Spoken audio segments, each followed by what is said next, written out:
Comment ni JD Sorbito. Hello, pwede po maka-apply ng office jobs pag undocumented. Salamat po. Kapag pumunta kayo dito sa Spain as undocumented, ang karaniwang pwedeng pasukan ay pagiging kasambahay ng mga Espanyol or katulong. May all around at may linis lang, depende sa mahanap mo na amo. Regarding sa tanong niya kung pwedeng makapagtrabaho sa office, ay hindi pwede kasi una, wala ka pang papel. Sa ganyan kasing trabaho, ang tinatanggap lang ay mga legal na dito sa Spain. Pangalawa, depende sa kung anong klaseng office ang papasukan mo. Kasi kung office na kailangang marunong ka mag-Spanish, ay dapat fluent at marunong ka mag-Espanyol. Pangatlo, depende kung qualified ang credentials na dala mo.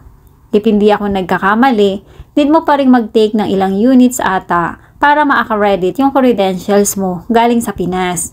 Dito naman sa Spain ay mula sa Mayo ay 2 years na lang ang aantayin mo at masisimulan mo na ang process ng resident mo.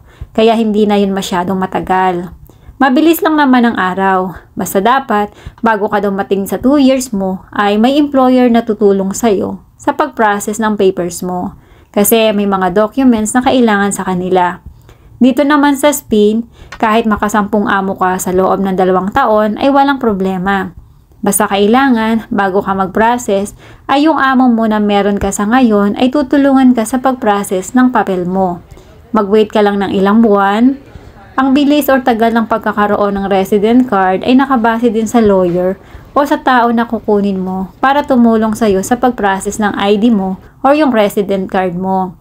Madalang dito na amo ang maghahanap ng lawyer mo or madalang din na sila ang sasagot sa bayad. Mostly, ikaw talaga bahala lahat except sa tax nila. Sila ang magbabayad nun. Amo lang ang magbibigay ng kung anong documents ang kailangan sa kanila. At kapag may papel ka na, para ka nang may pakpak. Pwede ka nang lumipad.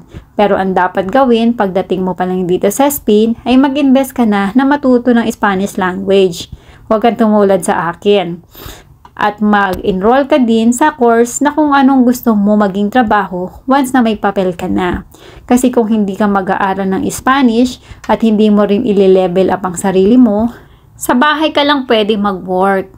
Yung iba nating mga kababayan, kapag nagkapapel na ay nakakapagtrabaho sa restaurant. May ilan din tayong mga kababayan na nakakapag-work sa agency. Ang may-ari ata mga Pilipino. Doon pwede ka mag-work sa office kung may available sa kanila. Marami dito sa Spain ang course na pwede mong aralin, lalo kung bata ka pa. Pwede ka maging flight attendant at kung ano-ano pa. Depende kung ano ang mapipili mo kapag andito ka na. Sana ay nasagot ko ang iyong katanungan at sana ay makatulong ito sa mga gustong pumunta dito sa Spain. Maraming salamat sa inyong patuloy na suporta sa aking YouTube channel. Hanggang sa muli.